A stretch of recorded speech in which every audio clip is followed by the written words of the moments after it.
Welcome into my kitchen. Today I'm spending the whole day cooking, not because I love doing dishes or standing here for hours, but because I know what the week ahead holds. So today I'm cooking once to feed my family for the entire week and stocking the freezer for another. I even made a postpartum meal and a sweet treat for a mama friend, and still finding time to slow down and soak in all the beauty. Of course, it's never perfect around here.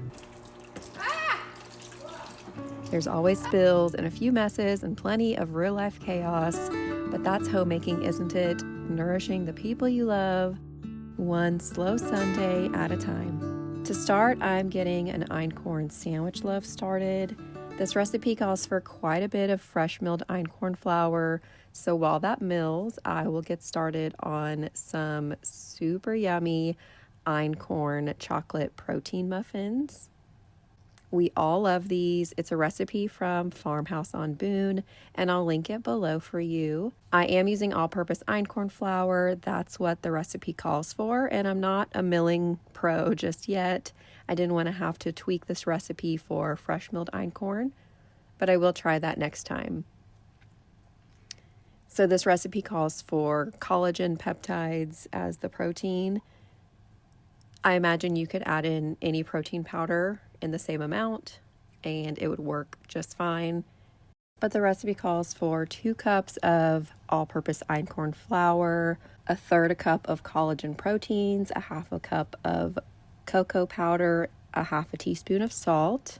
And for the wet ingredients, 3/4 cup of plain yogurt. I'm using our homemade Greek yogurt and making a mess while I'm at it. 2 large eggs,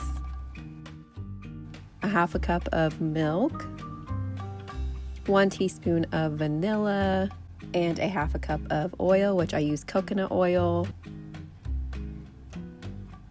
For those chocolate chips, I had 4 different kinds of chocolate chips left in my pantry, none of which made a full 1.5 cups, so I mixed them all together and it turned out really yummy.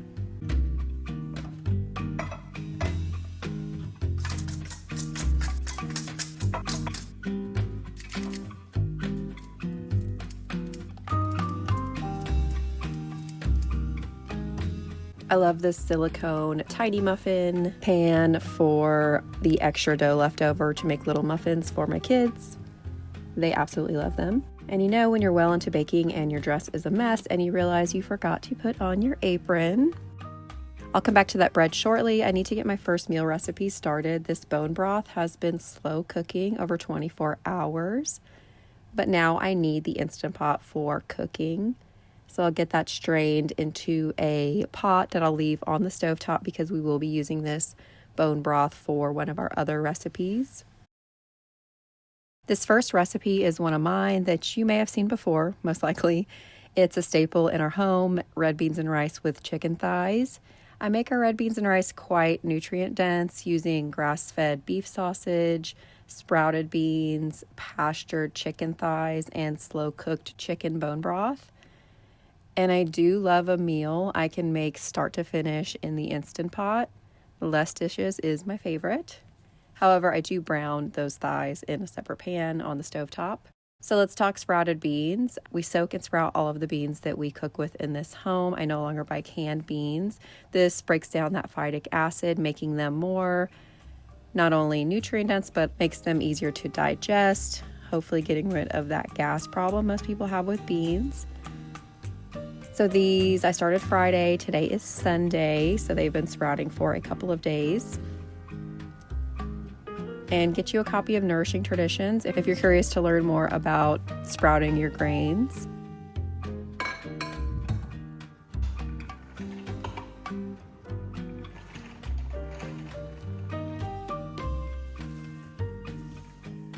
Now for the seasoning, some bay leaf, hot sauce, of course Cajun seasoning, lots of parsley, salt and pepper, and fresh herbs from the garden is always key to making my recipes taste so much better. If there's one thing that I recommend people grow in their garden or on their porch, it's herbs, the most bang for your buck.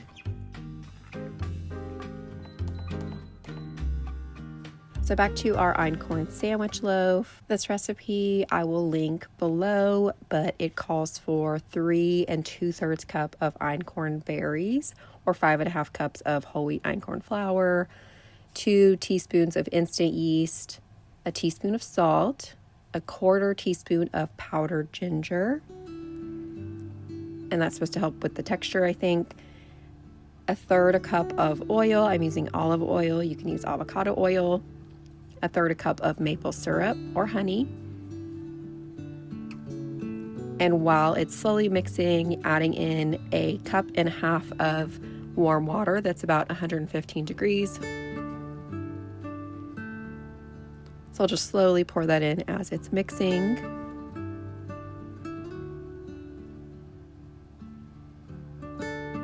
And I'll let it continue to mix while I pull those brownies out. They are looking so perfect. I cooked those for about 18 minutes.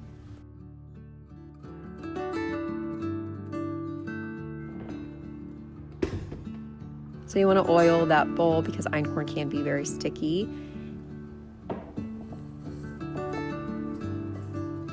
And let that rest for about an hour in that oiled bowl covered with saran wrap or a wet towel. Once that red beans and rice comes out, I like to mash up some of those beans and break up those chicken thighs with a potato masher. We like our red beans to be a little more soupy. This is all that beautiful chicken bone broth. And we will serve it over rice and garnish it with parsley or green onions or both. Too early. This one. So this is the postpartum meal that I am bringing to a friend. We had plenty of red beans and rice to make that meal, put some aside for the freezer, and have plenty to eat on this week for dinners and lunches. Freezing them. Why? And I'm also gifting some of these chocolate protein muffins to my postpartum friend, and we will keep some for ourselves as well. But time for a break, a surprise tea party for my sweet girl. She was so excited in her mermaid dress. I never want homemaking to distract me so much from my children that I don't stop and slow down and spend time with them, away from cooking and cleaning and all of the things that we have to do. This tea set is from Ainsley, makers of fine bone china in England since 1775. Every piece of theirs is hand painted and edged in gold, bright, floral, and full of charm. So beautiful. I wanted something timeless for these little tea parties with my daughter, and this feels like an heirloom we will cherish forever. I love color. I love how bright and beautiful these are, and she thinks that they are so gorgeous too. If you're interested to get yourself a beautiful tea set, I have a 30% coupon that I will put in the description below.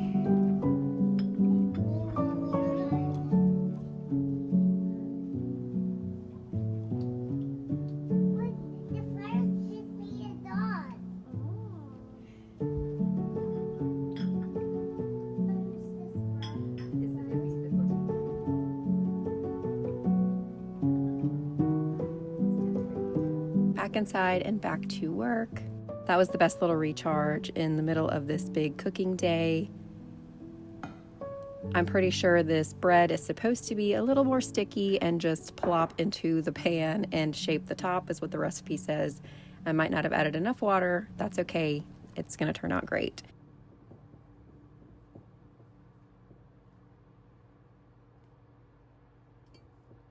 Moving on to our next recipe, getting one of my backyard chickens ready for some white chicken chili with a little Mexican twist. I'm going to boil this chicken in the Instant Pot to get all of that good broth to use in the chili. And of course, fresh herbs make everything better.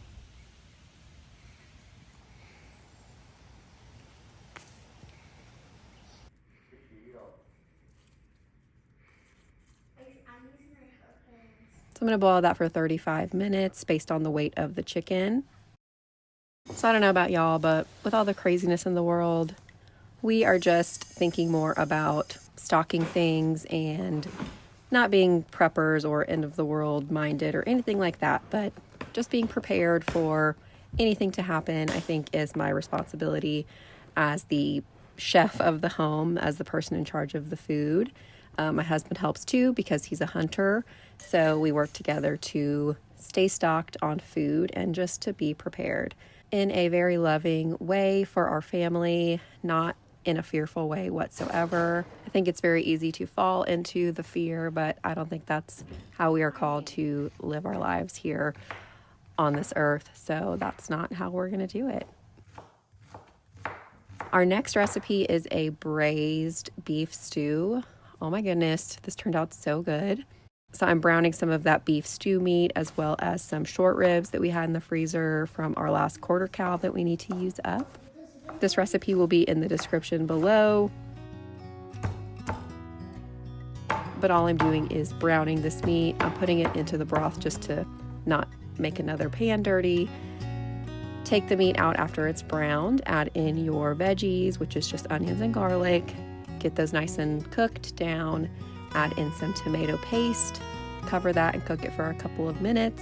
And then the meat goes back into the pot. Adding in some einkorn flour, about a quarter cup, to cover that meat and veggies so that we can help thicken that broth. Getting some dry thyme off of the wall here, adding in a bay leaf, a little bit of coconut sugar,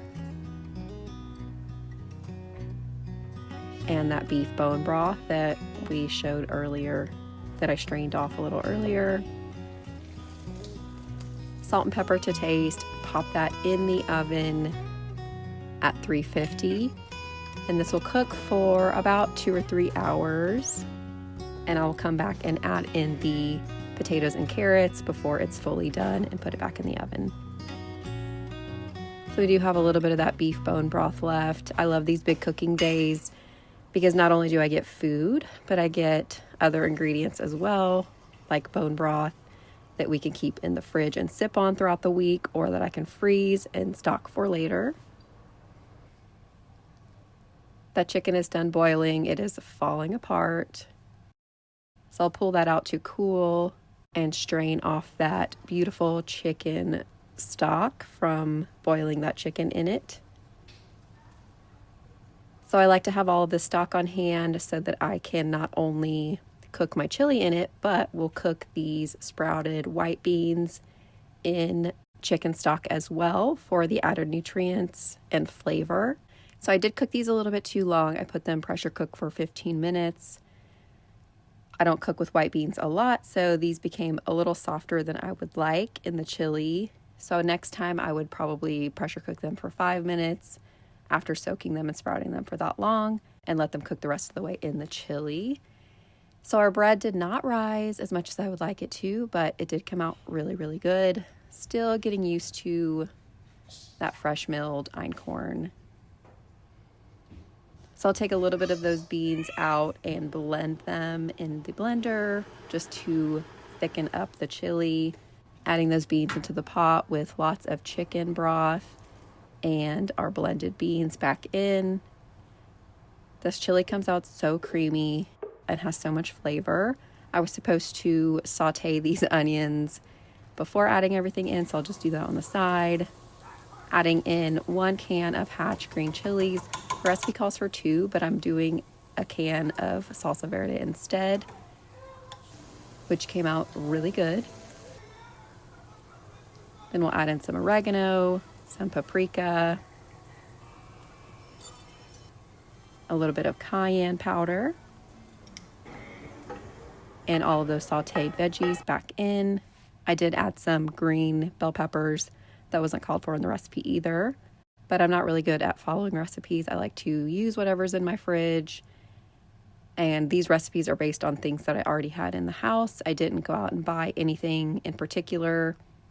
I like to do reverse meal planning, where I look at what I have and then find recipes that go with that, or make something intuitively on the fly. So we'll put those potatoes and carrots into the pot and put that beef stew back into the oven for about another hour. Back to the chicken chili, shredding up that whole chicken, which we will have plenty of chicken left over for lunches or chicken salad. At this point, it's looking really good. You can add sour cream. I'm adding Greek yogurt at this point to thicken it up. It's done cooking and the heat is turned off. And we're about to overflow. I'm from a Hispanic family. Cumin is my favorite spice of all time, so adding a lot of that in as well. And here's all our leftover chicken. And that chicken carcass will go back into the Instant Pot to slow cook overnight to make some more bone broth. And adding in some chicken feet from the freezer for some added collagen and nutrients. So moving on to some vanilla ice cream for the week. Ice cream is so easy to make.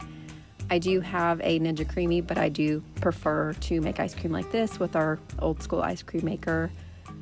It's 5 ingredients. I'm using the Nourishing Traditions cookbook. The recipe is super simple, but be sure to close your soft serve lever before pouring.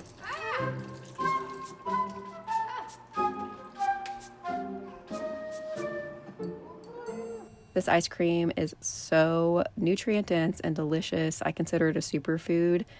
It's good, just vanilla. You can add whatever toppings you want, and my kids sometimes like to put chocolate chips on top, but the vanilla is so delicious. There's really no need to make it any other flavor.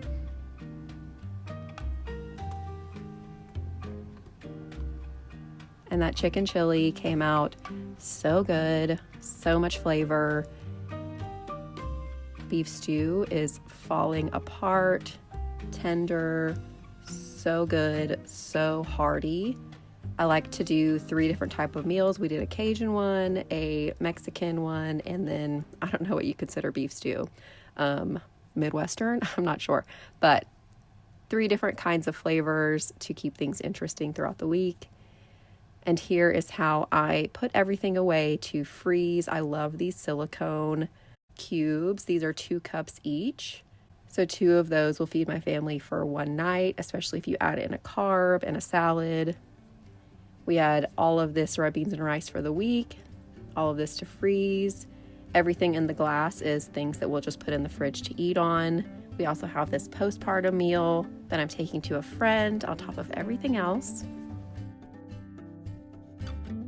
And all of this chicken chili to freeze, which will freeze so nicely. One of these beef stews will go in the freezer, one will go in the fridge to eat on throughout the week. And it just feels so good to have all of this food made. And look at all of this bone broth. We got chicken stock, chicken bone broth, and beef bone broth to use throughout the week or to sip on. And don't forget our sweets. Some going to our postpartum friend, some to stay home and snack on. And an entire loaf of fresh milled einkorn sandwich bread. This is so amazing. I'm so happy that this took such a weight off of my mind throughout the week. And I actually ended up getting sick the week after I made all of this. So listen to your mama intuition. It came in so handy. I hope this video inspires you to get in the kitchen and cook a week's worth of meals for your family. You never know when you'll need it. You never know what will come up. Thank y'all so much for spending your time with me. And until next time, bye y'all.